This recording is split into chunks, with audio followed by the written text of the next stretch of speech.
Okay. All right. Let me try to share my screen. I hope you guys are able to see this because I've got got a lot of pictures to show and a video to show as well. If you don't have access to it in the email, there's a PDF that you can follow along with. However, you won't be able to see the video. Is the video going to be different than that? Yeah, I mean, the PDF will just give you images of one image of the video, but the video is I have some video clips to show. Yeah, so it won't be automated. It won't be animated, Sherry, on your PDF, but Josh knows to kind of describe what's going on within the picture, static picture people see. And there are some people who are not going to be on video, and he'll be describing a little bit what's there. That's fine. Thank you for sending the PDF version. Yep, you're welcome. Yeah, Murphy's Law. Always try to get it on there. And can I make the assumption that everyone at least has access to a PDF to go through this, so I'm not talking to anybody that's blind on this presentation? Oh, yeah, okay. As long as they grabbed it when I sent it out, yeah, it should be no issue. Everyone got sent the PDF at least. So. Okay, cool. I'll go ahead and start. Basically, I want to talk about past and new approaches for mass poultry mortality composting. Had a little trouble on how I should title this thing. I did say current and new, but really what we're looking at is what we've done maybe last year in the HPAI outbreak, and then some of the new approaches that we took during the LPAI outbreak recently in Missouri. And if you guys want to, after this talk, get into lessons learned, that's a whole other subject, and I'd be happy to come back and talk about that as well. That's a separate presentation. But I kind of want to cover, before I get into the new approaches that we tried, I want to just give everybody a recap on what the current approaches are, or past approaches. So with composting, keep in mind we're taking a carcass, whether it's a cow, horse, or a bird, and we're just surrounding that with carbon material. And what happens is you have active microbial breakdown of that carcass, and it will actually degrade it down into a dark humus-like product like you see in this picture here. You reach thermophilic temperatures, usually in the 130s, and our target is 131 for pathogen kill. The key to this is proper construction, and I've seen some train wrecks in Iowa where they weren't properly constructed from the beginning, and we had to go in and fix. So I always emphasize that to the industry or anybody thinking about this. You have to get it right the first time when you construct these piles. And this is something I really talked a lot about from my experiences in Iowa. This process is a biological heat treatment process, and it's not an ideal composting process. We're overloading the system with carcasses, and we're doing our best to get this thing to heat up. And the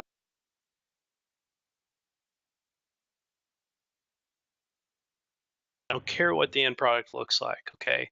And we have to make sure everybody's focused on that. In my opinion, we don't really care the look of this, the aesthetics of it, but basically, are we getting that nice heat and killing it? And at the same time, if we get the carcasses in there early enough, we're going to control odors and fly exposure as well.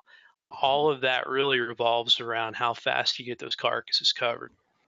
The science of this process is your nitrogen source is going to be your carcass. It's going to be manure. In this case, poultry litter is bedding and manure. So we've got a lot of nitrogen in this house. So because of that high amount of nitrogen, we've got to really bring in a lot of carbon to make this process work. And wood shavings or rice hulls, corn stover, those type of things work really well. Airflow is important for this process. If we were to use say a sawdust, and it's a really fine material throughout the entire windrow, we're not going to get good airflow. Something like corn stover, something like wood shavings, wood chips allow airflow to go through this process. And then you need some moisture in there. And really, that's a judgment call you make on the farm. In Iowa, unfortunately, I was showing up to farms that had already been euthanized 10 to 14 days prior. What I lose is all the moisture that's in that animal, and it comes out of the body, it desiccates. I've just lost that, so now I've got to make up for it by bringing in some more moisture. In Missouri, turkeys, if we can get them in that windrow soon enough, I really don't have a problem with having to add moisture. So again, going back to getting them covered as soon as possible really helps this whole process. Here's a couple of images of what we're doing. Basically forming one large windrow that's going to go down usually the center of this house. As far as additional carbon, what we typically see are several semi-loads brought in, and they're in dumped near the house. I like to have these separated so that you have end dumps next to each house, because you lose a lot of time with equipment coming in and out of the house, picking up carbon material, going back in the house. That's a very time consuming process. So have this material right outside that door of each of those houses. It's going to vary on how much of this material we need. A prime example is what happened in Missouri. We had 3 houses that had 1 foot of litter in the house, bedding and manure. So I didn't need a whole lot of carbon in those houses. In fact, we had plenty of carbon material to use there to compost, but I had 4 houses that had maybe 6 inches of fresh bedding material in there. And so in those cases, yeah, we're going to need more carbon. So it's not just on a per farm basis, it's on a per house basis on how much carbon material that you need. And we have a really good Excel calculator now that helps us get pretty close on getting those carbon estimates. The carbon sources, the higher the C to N ratio, the better. And again, keep in mind, we have a lot of nitrogen that we're putting in this system. So we need a lot of carbon. So the higher the carbon to nitrogen ratio of these products I'm showing you here, the better. Sawdust, hardwood chips, wood shavings, all of those work really well. Porosity is an issue, and I think I kind of mentioned that earlier. Here's an example of some corn stover, and in the large picture in the center works great for porosity. In the lower right corner, we're seeing oat hulls, and you don't get as much air movement through those. To the left is an example of a pic I show of buyer beware. You guys know this all too well. I'm preaching to the choir, but some of these contractors for carbon see dollar signs and fat USDA checkbooks and are willing to send anything. So quality assurance, quality control is very important. In this particular case, this supplier was cut off, and we didn't use this material because it's chunks of boards, and I'm not going to put that in a house, and no one's going to want that on a field for the end product. Now, I'm going to kind of get into the procedures that we use, and I summarize these for either a broiler house or a turkey house. We're pretty much going to use about the same protocol. On the left, I'm looking at broiler houses. On the right, I'm looking at turkey operation. For those that may not be involved in the euthanasia process, this is typically what you're going to see. And this is where this whole process of composting really begins, because as you can see, half the house now has turkeys and foam. So the foam just changed the moisture content of my litter. And so I've got half the house that's really dry, half the house is really wet. I need to get all this mixed together. And this creates a challenge for the disposal team trying to get this more homogeneous mixture because you have this sea of turkeys, as you can see here, and those all have to be distributed to the other end of the house. I would challenge us all to think of new ways to maybe get these distributed throughout the house better. because this creates a headache for the composting team or disposal team, and it creates a headache for the producer as well. We kind of, in some cases, might start off on a bad note with a producer when we tell them, hey, the first thing you got to do is move this mass of birds all the way down to the other end of the house. And in the case of Missouri, that created some challenges, and it really frustrated the producer. Prepping the house. This is another thing that we might start thinking about because the disposal team basically comes in there and we're often the prep for the composting. So this means, I was up there taking water lines down, cutting them down so that the skid steers can move through the house without hitting them and knocking them down. I typically like to have this material removed. It's going to get damaged if it's hung up there, and maybe we start thinking about ways to do this either, I don't know, before euthanasia, during euthanasia. Either way, it's in our way it's in our way for the composting process every time. And we get, equipment gets tangled in it, stuff is ripped down, and that, cost you guys money. And then now the next challenge is equally distributing these carcasses. This is what we did in Iowa. We started forming 2 pre-compost windrows by clearing out the sidewalls. And as you can see, about 10 feet out on each sidewall, we're clearing it. We still have a sea of turkeys down the middle, and then we clear that middle highway. I really like this process. It takes maybe a little bit longer, but what I like about this is the 2 pre-compost windrows that you're looking at. They're going to start heating up to temperatures of about 115 degrees. I feel confident I'm killing virus there. Another thing, it's starting to break down that turkey carcass, and you don't have as much fly and odor issues as you do if you just leave those carcasses on the sidewall and just clear a highway down the center. As I'm going to show you a picture of that method in a second. Leaving carcasses abandoned for days always ends up in a bad situation, and we attract a heck of a lot of flies, especially in the warm southern climates. This process here, we're starting to heat up carcass, we're starting to kill virus, and this is my preference if I have that option. Of course, feed needs to be removed from each feed bin, and that can be distributed however, but it needs to get into those windrows. And if you need to add moisture, there's several ways to do it. The best way is bringing in a sprayer and spraying the windrows as they're being built. When we were really desperate for water in Iowa, we turned some waters upside down. One thing I convey to the producers, most of us that are involved in ag can relate to chewing tobacco. If you look at the picture on the right, that looks like Red Man Golden Blend to me.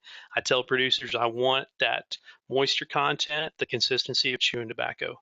And that's really what you're going for. That's about 50% moisture. If you can get that material to ball up like that, but not squeeze out water, that's about the right moisture content. And the picture on the left is actually Missouri. This is when we started turning the piles, and the piles had heated up so well that they started drying out. So we had access to water, and when we hit some dry spots, we added water to it. Once we have these 2 pre-compost windrows on each side, then we add the base in the center. And that's going to be 8 to 12 inches of carbon in the center. We don't want to drive over it. It causes compaction. The space should be about 15 feet wide. And what we're doing is basically putting down this sponge layer for all these 10,000 turkeys to go on top of. It's going to serve as a sponge to absorb leachate. It's also going to allow airflow to go through that base and then move up to the top of this windrow. Once we have the base there, we take the 2 windrows, flip them over on top of the base, and now we formed one big Twinkie down the center of the house. We cap it off with carbon material, and that's basically your Twinkie. Cream centers your turkeys. Once we have it capped, You add your flags, 10 flags total, 5 on each side. Monitor temperatures daily. Now, the other method, I've seen this used before. If you don't clear out the sidewalls, you just barrel down the center of the house and clear a highway. Lay your base down, mix and move all your birds on top of it. This method works as well. What I saw that I didn't like in Missouri is when this method was used, it took too long to get those carcasses that you see on the sidewall mixed in with the windrow. And what happens? You start attracting flies. To get those things covered up and mixed in if I can. I think it just starts to break down virus and we don't have as much odor and flies. So this method, clear a highway, lay your base, birds moved on top of the base, cover it up, cap it, and then add your flags.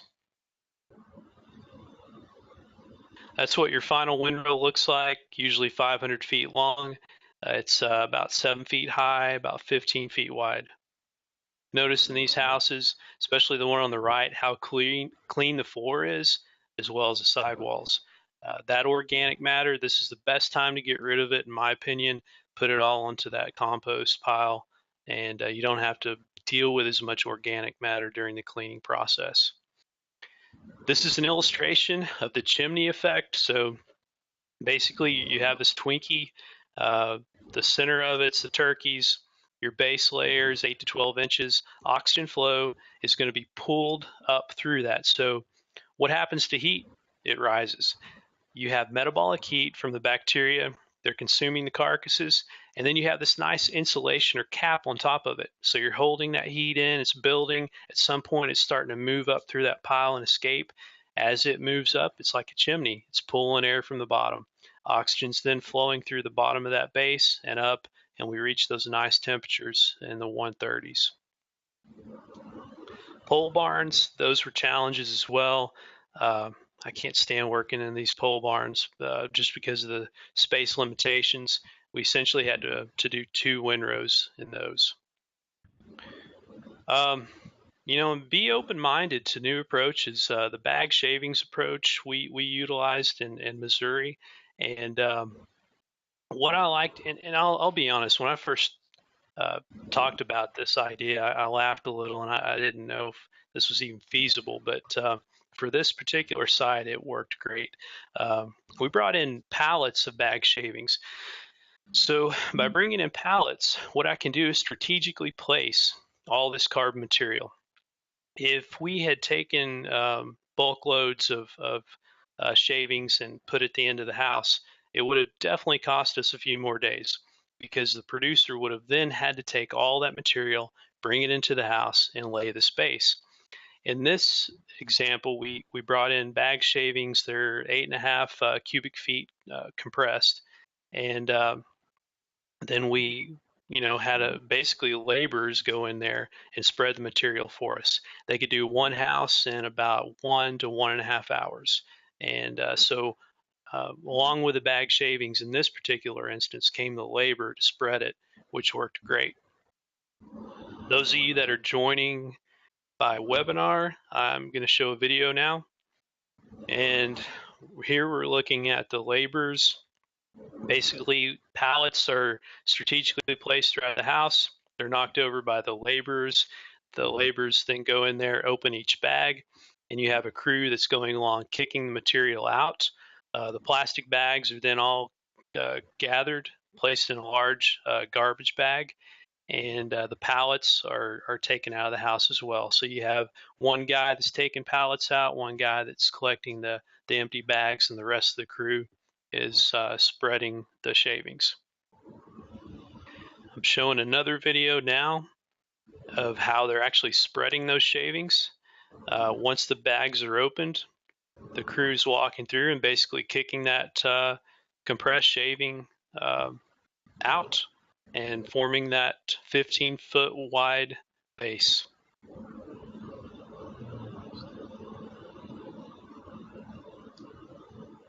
And you can see they're actually taking the plastic bags and placing them into the large black bag, which is then taken out of the house.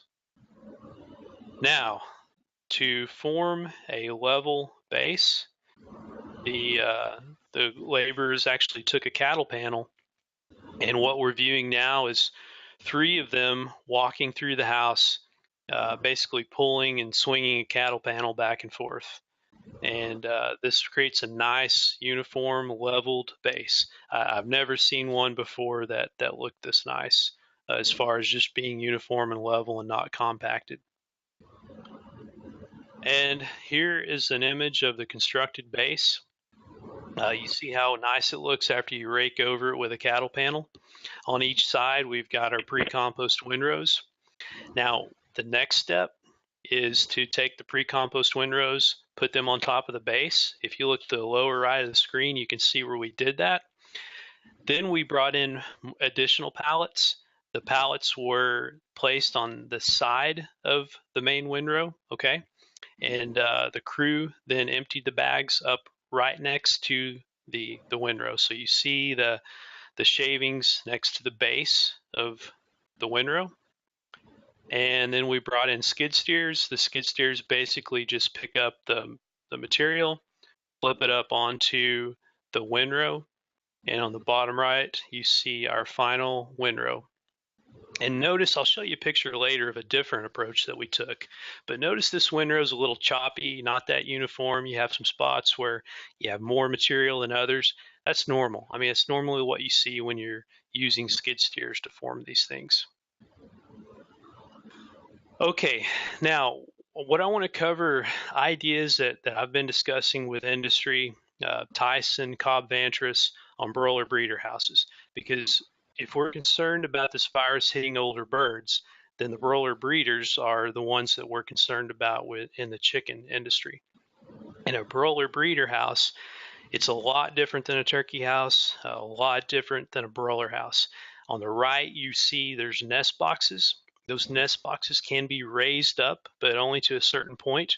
In the center of the area, it's called the scratch area, and that's where we have the birds go down, the roosters hang out there, and we have feed lines there as well. And we do have some litter, some bedding there. Underneath the nest boxes on the right and the far left sides, we have slats. They're either a wooden slat or a plastic slat. Underneath that is just a pit area where manure collects. So we've got a lot of obstacles in these houses, and that's what is going to be the challenge for them if it hits a broiler breeder house. Here's an example of inside of a Tyson broiler breeder house. This is an older house, has wooden slats. We see the scratch area in the center. The area on the left is where the manure collects. What they typically do is take the slats from one side, move it to the other side, clean the manure out, and then vice versa. The problem here is you have a 1 to 2 foot drop off. So moving a skid steer back and forth over that's a little bit of a challenge when there's a drop off. The other challenge that we're seeing is height. If you look on the image to the left with a skid steer, that's getting pretty close to those nest boxes. And removing the nest boxes is not something we really want to do.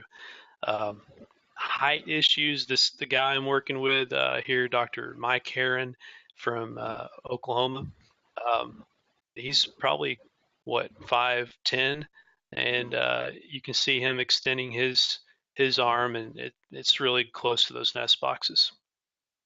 So in those cases, outdoor composting is going to be one that I think we're going to consider and look into, and the industry is looking at that as well. As if they have the land mass to outdoor compost, that's what many of them I think would prefer.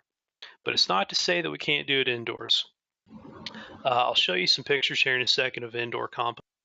With the outdoor composting, the idea here is that the birds will be euthanized in the middle of the house, and then there's going to be a barrier placed at the end so that the skid steer can then come in and move slats and move birds, manure, and bedding, and form that windrow that I was showing you guys earlier. All of it's going to be done outside.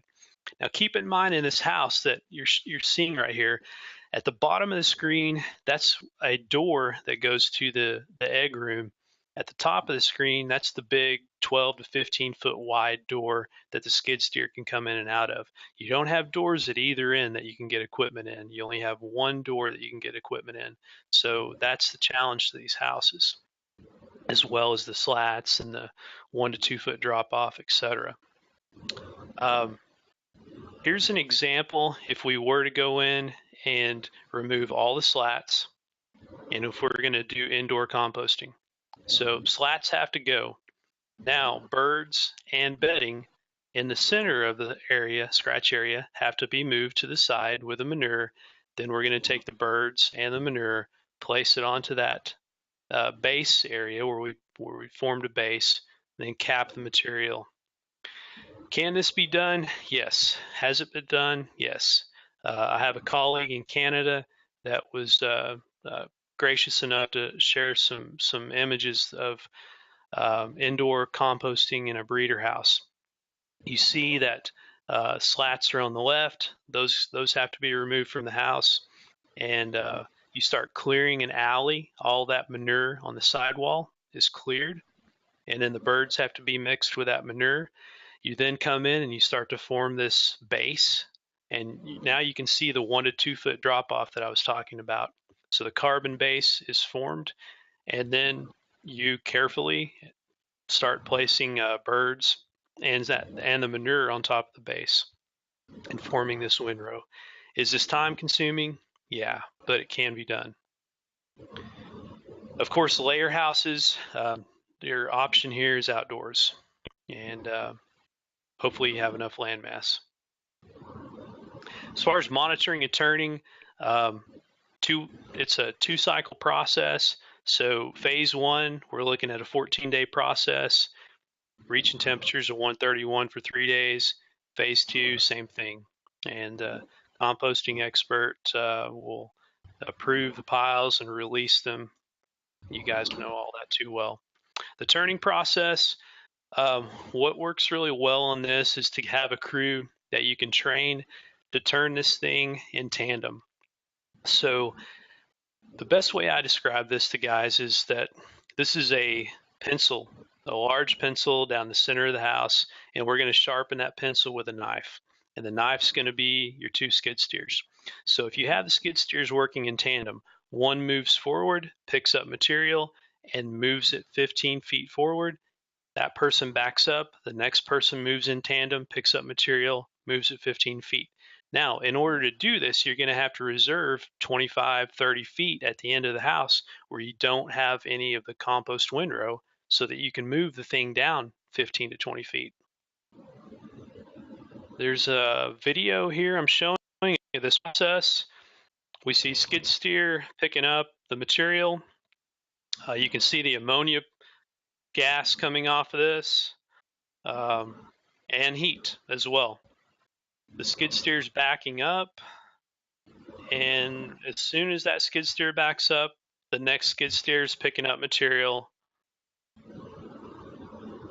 and moving it forward. And then the skid steer is backing up.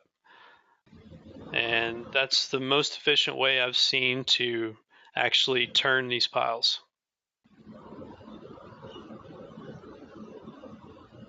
This is an image of what the material should look like in only 14 days. It's basically nuggets of meat. So we created a bunch of turkey nuggets that are semi-cooked. I don't know if I should say semi-cooked. They were cooked at temperatures in the 130s for 2 weeks. But you form this black material even in a couple of weeks. And if there's enough soft tissue exposed, then we'll cover it up with more carbon material after that turn. Oftentimes, it'll resemble cooked meat. If you put a turkey in the smoker for a day, you might see some of this smoked meat. But most of the material is a black humus material. And we were looking at different approaches in Missouri to speeding up the process and getting this bag shavings on top of the windrow faster. And we talked about this idea and came up with the approach of using a snowblower. Could it work with the bag shavings? And so this is the snowblower that we rented, and it was brought in to actually take bag shavings and blow them on top of the pile. And I'm about to show a video of that process. So what I'm looking at now is bag shavings in a windrow that they basically took the bags, opened them up, and just, set them next to the main windrow. And now I have a skid steer that's with a snowblower attachment driving down through that windrow. It's picking up the bag shavings and it's strategically placing it on top of the windrow. You get a nice uniform layer on there, and you have better control of what the end product looks like. And if you recall earlier, I said, hey, take a look at these windrows and how they're choppy. They look like kind of sand dunes. That's what you normally get when you use skid steers to form these. Here's an example of what you can do with a snowblower. A nice, even application. This thing actually does look like a large Hostess Twinkie down the center of the house. And you can see 140 degrees. Once you turn this material, get it more homogenized, increase the surface area on these carcasses, and expose it to more carbon, it's easy to reach temperatures in the 140 range. And then flash forward to day 28. This is what we saw in Missouri.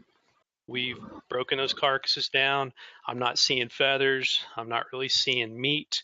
I'm just seeing a dark product that we call a dark humus-like product.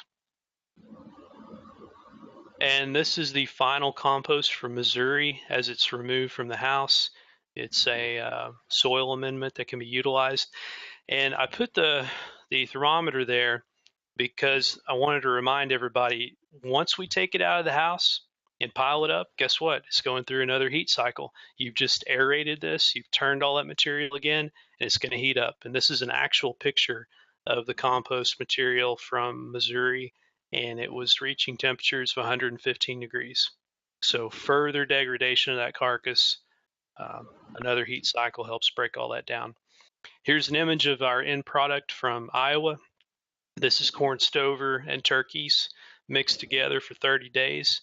And it's a great fertilizer source. For some reason, we had a hard time convincing folks of that in Iowa, but I knew it would work. You mix feed, you mix a lot of nitrogen and protein from turkeys, and a little, carbon in with that, and you're going to have nutrients. Don't forget all the nutrients you get from the bedding material, the poultry litter. So, looking at the NP and K in pounds per ton. We're looking at 60, 46, 36. I mean, that's some hot stuff. That's pretty similar to what we see from turkey litter or broiler litter straight out of the house. So this is not just a soil amendment, it's actually a great fertilizer. And with that, I'm not sure what time it is. Okay, it's been talking for 38 minutes, I guess. That's it. And, I have a whole other talk. If we ever wanted to get into lessons learned, I'd be happy to share with you guys. But I think this was a nice, at least first step to showcase what we've done in the past and, our latest approach. So with that, I'll be happy to try to field some questions if there are any, or I'll turn the meeting back over to Kenny. Hi, Josh. Can you hear me? This is Lori Miller. Hey, Lori. Great presentation. Thank you so much. When we're looking at the laborers spreading the bagged carbon material, I noticed that they're walking on it.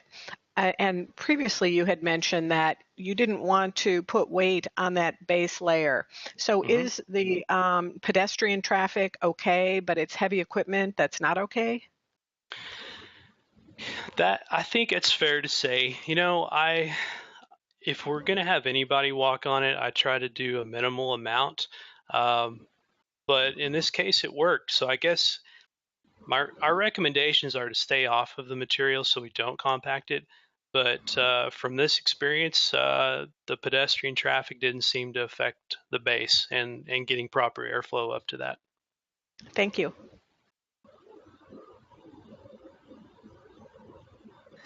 Hey Josh, this is Sherry Shaw with a question. Yes. So when you were making your piles, I know we've seen other demos where it's layered, layer of birds, layer of carbon, layer of birds, layer of carbon. The pulling it away from the side and mixing it, is that so that replaces this? And is there a caution if there's not enough? I mean, when do you get too many birds packed together with and not enough mixing? The layering is another methodology. I think it comes down to the actual SME and their preference on what they want to do. My preference is not to layer because I see it as more time consuming. And whenever, as far as the mixing goes, in Iowa, when we formed these 2 pre-compost windrows, we had some very large turkeys there. And I used that as an opportunity to have more mixture of this material. And then we also brought in some more carbon and capped those pre-compost windrows. So that buys you some time too. If you're behind, you've got several houses, you can actually start a mini compost right there. And then by the time you form it into one windrow, you already have active composting occurring, and it just starts off faster. But I like it because just getting those things mixed with litter is going to inactivate virus, because I've seen it. They heat up to 115, maybe even 125. I've seen, and abandonment, they're not heating up and they're attracting flies. So I encourage getting those birds covered with something as fast as possible. Okay, thank you.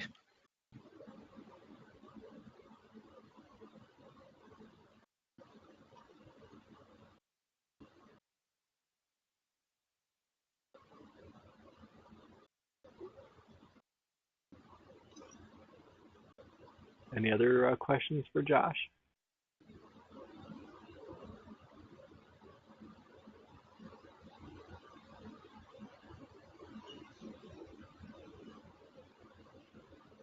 Josh, can you hear me? Yes, I can.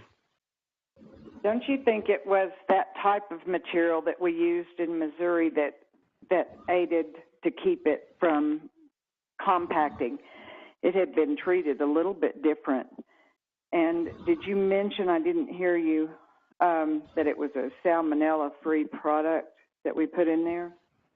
Yes, it's kiln dried shavings that they test for pathogens, and they certify it to be salmonella free. And it's a good point, Sherry. What we used is not your average run of the mill bag shavings that you would go to a farm supply store and purchase. This was a very coarse material, and he kind of has a very specific material that you would only find through this manufacturer. But it was a very coarse material that worked well for that base. It didn't contain fines in it, and that's what you want for a base. You don't want the fine material. You want something as coarse as possible. What did we finally decide on the cost? I know that we had some snafu in there on one of these, but it's comparable or less than the normal carbon sources we use, and the quality was consistent throughout, which made your job much easier. Yeah, the cost is always a tricky one. A lot of times it's based on the first person that gives you an estimate on what it would cost to do that farm. And in this particular case, someone made an estimate, but they weren't going to follow our protocol. And so that totally changes things up if they're not following our protocol. But the cost on this particular farm also came with the labor. It included the labor. So that's helped speed up the process on it. And like I mentioned earlier, had the labor not came with it, and if we had done bulk in this case on this farm, we would have been relying on the producer to move that material. And, having that USDA team, and maybe I'm getting into another subject for lessons learned or a different topic, but it was so beneficial on that turn to have a USDA crew there that assisted. And, I'm not so sure. I have mixed feelings on these producers, and if you get the right producer that can work with you and put everything aside and not be overwhelmed, it's worked great in the past. And I've been in Iowa where it's worked great. And I've been in situations where producers get overwhelmed and you get behind. And that's what really hurts us on the composting side, is when we get behind, because I would like to see all these carcasses formed into a windrow, in a matter of 2 to 3 days. If you wait longer than that, you start to get challenges with flies, and those are some of the challenges that we had to deal with. Explain to everybody listening, we did something different that we've never done before. In the past, we've either had contractors in there that didn't know how to run skid steers, and they certainly couldn't work in tandem, or we let the farmer himself do it. This farmer was unable to keep up, and so we developed a training program, and we trained everybody out there on site, all of the technicians we had running around. We trained everybody and certified them to run the skid steer. So we had a team that went in there, and they literally stayed right in front of the action going on behind them, so it didn't slow anybody up. So that made it much, much better, I thought. Didn't you? I loved having that team there. In fact, I would especially request that team if I had to go back. Well, I'm trying to make a list of things. I'm supposed to go and help teach a class to the site managers and the case managers. It's a training that before we have another outbreak. And I'm wondering if there were a couple of things. I wondered if maybe we should ask Dr. Bayer to put in that training so that the site managers or the case manager particularly could explain to the owners that about moving the turkeys and know enough about this situation to know that they can quickly be overwhelmed if there's only one, the farmer and his son or a neighbor. They can quickly be overwhelmed, especially in the first 3 days. And what they often don't realize is they're not just there to well, they're overwhelmed because they're dealing with all the paperwork, and they have questions about indemnities, and they're working with a company and USDA. And what we need someone to get on a skid steer and work 12 to 15 hours a day, pretty much nonstop. Hey, Sherry, this is Patty. How many people were on that team, the turn team, USDA folks? I know that we got 7 or 8 certified. I don't know. At any one time, we only had 2 working, unless the barn was long. We had them working in teams of 2 so that they could pass it back and forth. And as they did that. So would it be possible then to add, for when we have smaller outbreaks, not 200 farms because all bets are off, but would it be possible to put together several, 4 or 5, 6, say 4 to 6 person strike teams that are trained to go in and do this in that first 72 hours? Because yes. we keep demonstrating over and over again that we have the folks with farm backgrounds who know how to work in these conditions, who know how to work the machinery, who do a lot less damage and pay much better attention to supervision. We have these folks in VS. So what does this group think about putting together that type of strike team? Because we did have we had penning groups when the 14-15 outbreak got really big. we had these little strike teams, but the one thing we didn't have was the composting ones. If you will help me push this up to Dr. Zach, we started out with it, and we worked hard to get all these people certified. And what we needed, what they're saying is, what are you calling certified? Well, we did the test that we did in Missouri and got, we gave them their test, we gave them their instructions, all of that. We had safety personnel involved. And what we need is for Dr. Zach or Dr. Healy to give us their blessing to move forward, because we saw how much better this went. It saved us a bloody fortune. It really did, because there wasn't a lot of damage to these barns, and there was almost no damage. We had one where they tore the plastic in the ceiling, but it didn't go all the way. You know, it has some sort of insulation up there. I think that may have cost us $50. It worked so well, and Patty, if you would help me push this up and get their attention, I think it's something we need to pursue. Yeah, hey, I mean, Sherry and Patty.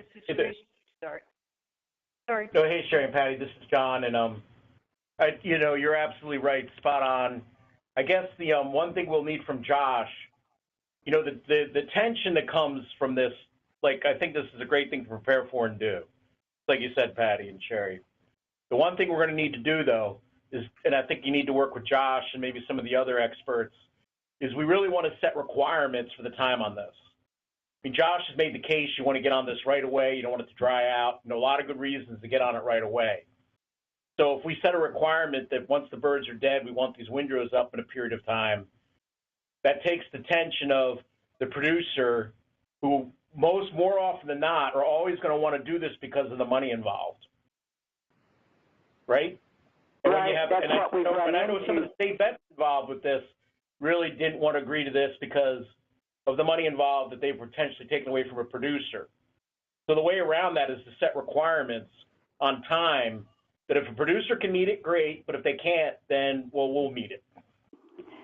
Well, I need that producer off that skid steer, because I need to get him working on paperwork. We've got so much stuff that we need to make decisions on, and to try and get indemnity and all of that going, we really kind of need. I really wish we could. I don't disagree with you at all, but I think it's when we have our concept of operation for depopulation disposal is we're trying to get the birds killed in a day now. God help us, you know. But we're gonna get them killed in a couple days now. We're not gonna sit around and wait 3 weeks, right? So we have a standard of to meet for depopulation. Now I think if you put a standard for getting the windrows done, both for fly control, disease control purposes, the whole bit, I think that'll help. You know, because some people are going to invite us in, and it won't be an issue. But I can tell you, in some states, this is going to be an issue just because VS is doing it as opposed to the producer or a local contractor. So I think that time requirement, I don't know if, Josh, that makes sense to you, that what would be the ideal time parameter to get one of these things established? I think that's a great idea for moving it forward. I think if we say, look, we've got to have this done. And I think we definitely move forward training people and building up the capacity. The other side of it is getting the policy in place that we can actually do it places, you know. Yeah, so do we say 72 hours? Do we say 92 hours? If you can meet that goal with your own staff, fine, great. If you need us to augment your staff, we can do that, but it's got to be done. What's the plan? So I agreed. I think Josh and Gary, whoever other experts could tell us ideally, so that you don't have the setbacks he had of either things starting to dry out, starting to rot, lots of fly activity, all of that. What is an ideal but reasonable time that you would have to get the composting set? I think it all revolves around equipment and operators. But what's the time frame, Josh? Are we looking 72 hours? Those carcasses were blown with maggots. Yeah, if we're dealing with a warm climate, especially like what we had in Missouri this time. Now, if we're talking Indiana, I wasn't there, but different scenario. When it's 15 degrees outside, you don't have the fly issue. But after 3 days, we're starting to see flies laying eggs, and the challenge that we had was even if we get those carcasses covered before the maggots start to um, migrate out of them, um, they were still coming out of the pile, especially the carcasses that were near the top, and then we had to spray the piles with permethrin to knock the maggots back. I never envisioned that I'd have a problem keeping flies within the pile. I always envision my problems keeping flies out of the pile. And if you have a fine material, you can keep them out of the pile. In this case, we had a fine material, and the maggots were migrating and moving and actually causing some structural integrity issues to our piles. So it the 3 days would probably be a good target, but uh, to reduce that fly issue and that maggot issue. But again, it all goes back to operators and equipment, how fast we can get it there. So it seems to me maybe it would be maybe a two-pronged approach. So we talked to some of the people that worked in Indiana when you had almost the opposite issues. A frozen solid turkey carcass doesn't compost very well either. Mm-hmm. So maybe say if external temperatures are above this, then for health and safety and fly control, because we also know that flies can carry this around, we need to have composting in place by 72 hours. That's our goal. Just like 24-hour depop is a goal. Can't always get there, but that's what we're shooting for, and that's what we try to bring equipment and resources for. And then perhaps in environments where the ambient temperature is, say, below something, we could either give it longer or, I don't know, maybe it would have been easier in Indiana if we did it faster too, because they weren't dealing with frozen carcasses. So I guess we'd have to ask some people that have worked in different ambient temperatures. But I think if we put in a goal, that maybe had two or three different levels, above 80 degrees, 72 hours, from, 40 to 80 degrees, 90 hours, or whatever. I'm sure that we could get a lot of very smart people together and put together a goal, and then that would help us, like Dr. Zach was saying, okay, well, sir, you only have yourself, your son, and your two neighbors. That's 4 people. You can deal with 1 barn. We have 5 barns. So if it's okay with you, we're going to bring in our strike teams. Or if we don't have enough of them, we bring in contractors and get things moving. Is that a place to go, John? If we can get the permission from Dr. Zach. The producers are going to be busy, like Josh and you all said, with just dealing with the problems, the communication, the paperwork, the money. I think we should also emphasize at the start now, for the producers, fairly, or the owners of the buildings at least, they're going to get compensated with the flat rate virus elimination payment. So they're not cut out at the back end of the cleanup. If they do this, they're really letting, the USDA and the state do the heavy lifting for the disposal, which is no fun and hard, and you need a lot of experience with it, right? I think this is a winning message. It's just, how we, making sure, like Sherry's saying, develop our capability to actually do it, and then how we message it to the producers and the industry groups and states on, why we need to do this. And I think that, putting time requirements in, everybody gets nervous because, like, what if we don't make them? But if you don't have time requirements there, then it just dilates out to, a month, in other people's minds. So I think it's good to try to put some time requirements on it. I think that's a great idea. And the minute... Well, and it also goes back to a lot of other things that we have to deal with, too, like trade, because we, when those compost piles are tapped is a very important day for starting countdowns and things like that. So if we're talking about a smaller contained, say, less than 20 premises type outbreak, that time of taking too long to cap those piles, especially if you're one of the later to be diagnosed, has a significant impact on that state and trade and everything else. So, I think there's many levels upon which this makes sense. And the thought of having to beat back crawling out maggots from a pile and then putting more birds in it, you're just going to have more problems all along the way. Then what do we do with what happens to the organic guys if we have to spray pyrethrins in there? Well, that's not allowed. There's a lot of other issues in there that I think that this solves. It checks a lot of boxes, in my opinion. Patty, I got to run to another call, but I think we should definitely follow up with this. And Josh, I just want to thank you for a great presentation and for all your work and service working with us on this issue. It's really appreciated and very impressive a presentation. Thank you. Thanks for the opportunity to talk with you guys. Keep going. I got to move on. Sorry, I got another meeting here. Thanks, everyone. That was an awesome conversation and question and answer session for training purposes and everything else. Are there any more questions of Josh? Not that he couldn't be reached later on, and like Keen offered, Josh offered us to come back later to discuss lessons learned, which I think some of this went into as well. But I know some of you had wanted Josh for that specifically, so we could do that, of course.